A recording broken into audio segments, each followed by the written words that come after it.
Good morning student. आज आपण शब्दकोश लेसन नंबर 12 स्थूल वाचन हा लेसन बघणार आहोत. स्थूल वाचन मतलब रैपिड रीडिंग. स्टैंडर्ड 9th में, अभी हम लोग 8th में है फ़िलहाल, लेकिन 9th में स्थूल वाचन करके हर एक सेक्शन में, मतलब first unit test, second unit test, third unit test और फोर्थ, ऐसे 4 लेसन स्थूल वाचन के लिए आते हैं. स्थूल वाचन मतलब रैपिड रीडिंग, और रैपिड रीडिंग के लिए उसमें ये लेसन में पैसेज और क्वेश्चन आंसर नहीं रहते, खाली क्वेश्चन आंसर रहते हैं. तो लेसन नंबर 12 स्थूल वाचन शब्दकोश. अभी शब्दकोश कल क्लास में मैंने तुम लोगों को प्रस्तावना लिखने ली थी. ये प्रस्तावना पहले हम लोग देखेंगे. शब्दकोश म्हणजे काय. शब्दकोश म्हणजे डिक्शनरी. शब्दकोश म्हणजे काय तर डिक्शनरी. आता डिक्शनरी म्हणजे काय तर शब्दांचे भांडार, किंवा जिसमें बहुत सारे वर्ड पता चलते हैं, जिससे अपने को बहुत सारे वर्ड पता चलते हैं, उसे भांडार कहा जाता है. मतलब उससे अपने को वर्ड मिलते हैं. आता प्रस्तावना आपण बघणार आहोत. दैनंदिन जीवनात आपण सहजपणे नवीन शब्द वापरतो. अनेक शब्द आपण काय करतो, नवीन वापरतो. मतलब हम बोली भाषा में जब भी बात करते हैं तभी हम लोग हर एक वर्ड यूज़ करते हैं नए नए. हे शब्द सहजपणे आपल्या कानावर पडतात अथवा वाचनातून समजतात. ये वर्ड क्या है, अपने को समझते हैं. दो ही दूसरे बोल रहे हैं, तब से वो, अभी छोटे बच्चे तुम लोग देखो, 2 जन बात कर रहे तो उसमें क्या, उनसी जो बातें हैं, उनकी एक्शन, वो लोग क्या करते हैं, वही अपना अनुकरण करते हैं छोटे बच्चे. वैसे ही जो शब्द उनके कान पर, मतलब वो सुनते हैं तो वही वर्ड यूज़ करना स्टार्ट करते हैं. कभी कभी हम लोग रीडिंग करते हैं, तभी रीडिंग करने के बाद, जैसे हम लोग स्टडी कर रहे हैं तो स्टडी करने के बाद भी हम लोग को ये वर्ड समझ में आते हैं. संदर्भानुसार आपण त्याचे अर्थ लावतो व त्याचा उपयोग करायला शिकतो, और उसके बाद उसका मीनिंग अपने को समझ में आता है और हम लोग इसको बाद में यूज़ करना स्टार्ट करते हैं. In daily life, we casually use several new words. Such words either overhead or occur while reading. तो रीडिंग करते टाइम भी अपने को पता चलता है, उससे अपने को ज्ञान मिलता है, और ये वर्ड हम लोग वही यूज़ करते हैं अपने बोली भाषा में. कभी कभी ऐसा होता है, प्रत्येक वेळी त्या शब्दाचा नेमका अर्थ किंवा अर्थछटा आपल्याला समजली असतेच असं नहीं. कभी कभी वो वर्ड हम लोग यूज़ करते हैं, लेकिन उससे अपने को, मतलब ये वर्ड का मीनिंग ये है और हम लोग इसके लिए यूज़ कर रहे हैं, कभी कभी पता भी नहीं चलता है.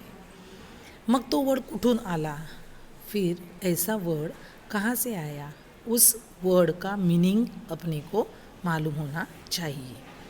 और वो सब समझने के लिए हम लोग को शब्दकोश ये पाठ है. पाठ मतलब लेसन है. अभी देखो, भाषिक समृद्धीसाठी शब्दांचा नेमका अर्थ माहीत करून घेणे अत्यंत आवश्यक असते. त्यासाठी शब्दकोश हे महत्त्वाचे साधन आहे. भाषिक समृद्धीसाठी शब्दांचा नेमका अर्थ माहीत करून घेणे अत्यंत आवश्यक है. अभी इंग्लिश हम लोग बोल रहे, स्पीकिंग इंग्लिश अगर हम लोग को फ्लुएंट चाहिए तो हम लोग को क्या करना है, रीडिंग करना है, बराबर, और ऑलवेज़ इंग्लिश में ही बात करनी है. जैसे मराठी चाहिए, उर्दू चाहिए, हर टाइम अगर हम लोग वही बात करते हैं, वही पेपर पढ़ते हैं, दूसरी बुक्स रीड करते हैं, तो नए नए वर्ड अपने को रिकग्नाइज होते हैं, वर्ड अपने को समझ में आते हैं, और वही वर्ड हम लोग क्या करते हैं, बोली भाषा में यूज़ करते हैं. मग भाषिक समृद्धी मतलब क्या. भाषिक समृद्धी, समृद्धी मतलब भाषा वाढण्यासाठी, हाँ, और प्रॉस्पेरिटी ऑफ, ये भाषा बढ़ने के लिए, बढ़ाने के लिए हम लोग ये वर्ड यूज करते हैं. नवीन शब्दांचे अर्थ आपण शब्दकोशात पाहू शकतो. हे शब्द शब्दकोशातून कसे शोधता येतात व त्यांचे मार्गदर्शन या पाठातून मिलते। हे शब्द काय, अपन शब्दकोश मतलब डिक्शनरी। देखो पिक्चर में आपको दिख रहा है मराठी शब्दकोश और वो बुक दिख रही है, मतलब वो बुक क्या है, डिक्शनरी है। पहिला खंड उस पर लिखा है, पहिला खंड म्हणजे काय, तर हा वर्ड ही डिक्शनरी मराठी शब्द शोधण्यासाठी आहे। यावर्षी आपण शब्दकोशाची ओळख करून घेणार आहोत। नवीन शब्दांचे अर्थ आपण शब्दकोशात पाहू शकतो। हे शब्द शब्दकोशातून कसे शोधता येतात व त्याचे मार्गदर्शन या पाठातून मिळते। नवीन शब्दांचे अर्थ तुम्ही शब्दकोशात पाहायला शिकावेत। न्यू वर्ड है जो डिक्शनरी में है, वो this year we are going to introduce dictionary. शब्दकोश मतलब dictionary. From this lesson you will get the guidance as to how the dictionary is used.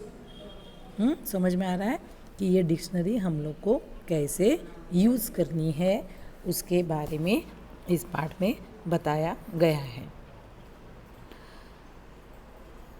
नवीन शब्दांचे अर्थ तुम्ही शब्दकोशात पाहायला शिकावेत, त्यांची सवय तुम्हाला लागावी व शब्दांच्या अर्थाची मजा घेता यावी, यासाठी या दृष्टीने अतिशय हा पाठ महत्त्वाचा आहे। आता मी तुम्हाला क्लास में मैंने तुम लोगों को अभी शायद 8C में थी, 8C के बच्चों को मालूम है, और दूसरे बच्चे जो भी है 8th स्टैंडर्ड के, उन सब के लिए मैं ये बोल रही हूँ कि जो शब्दकोश लेसन की प्रस्तावना जो है, पिक्चर आपको चित्र दिखाई देता है, वहाँ तक ये इंट्रोडक्शन, ये प्रस्तावना आप अपने नोटबुक में लिखनी है, ठीक है। उसके बाद शाळेच्या मधल्या सुट्टीमध्ये नेहा आणि सायली या दोन मैत्रिणींमधील संवाद आपण बघणार आहोत। अभी संवाद मतलब क्या है, कन्वर्सेशन है। नेहा और सायली वो दोनों पिक्चर में दिख रही है लड़कियां आपस में बात कर रही है, वो संवाद हम लोग क्या करने वाले हैं, नेक्स्ट लेक्चर में हम लोग मैं एक्सप्लेन करने वाली हूँ। और शब्दार्थ भी भेजूंगी जो आप copy end right in your Marathi notebook. Thank you.